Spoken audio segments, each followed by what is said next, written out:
my skib toilets. I need to discuss something that happened the other day. So it started when I was taking my annual bath, when my toilet came to life. We stared at each other for about an hour until the toilet grabbed me by my head and threw me out my bathroom window at 60 miles per hour. There was conveniently clothes in the air, so I put those on.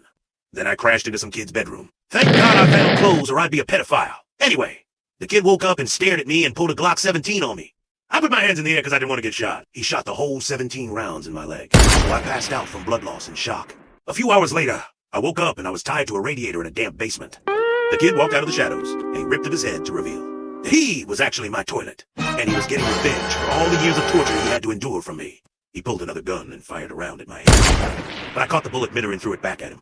He screeched and stared oozing brown and yellow liquids from the wound. He got really mad, like really mad, and he started stomping on the leg wound.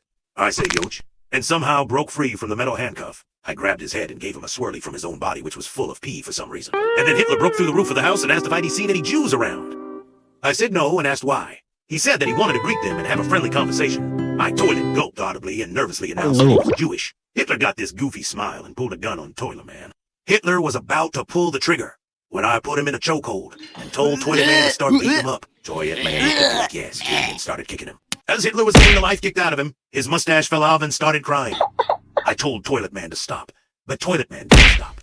Hitler was starting to bleed everywhere. Blood was pouring out of his nose, mouth, eyes, and ears. Then his eyes popped out and he exploded. Me and Toilet Man gave each other a high five and became super famous for ending the Holocaust. We were all everyone could talk about. Me and Toilet Man went our separate ways. He became known as Skibidi Toilet years later, and I'm just a useless old man who is on the run for multiple counts of felony charges, including sexual assault. Anyways, that's it for this vid, my loyal fans. Please subscribe.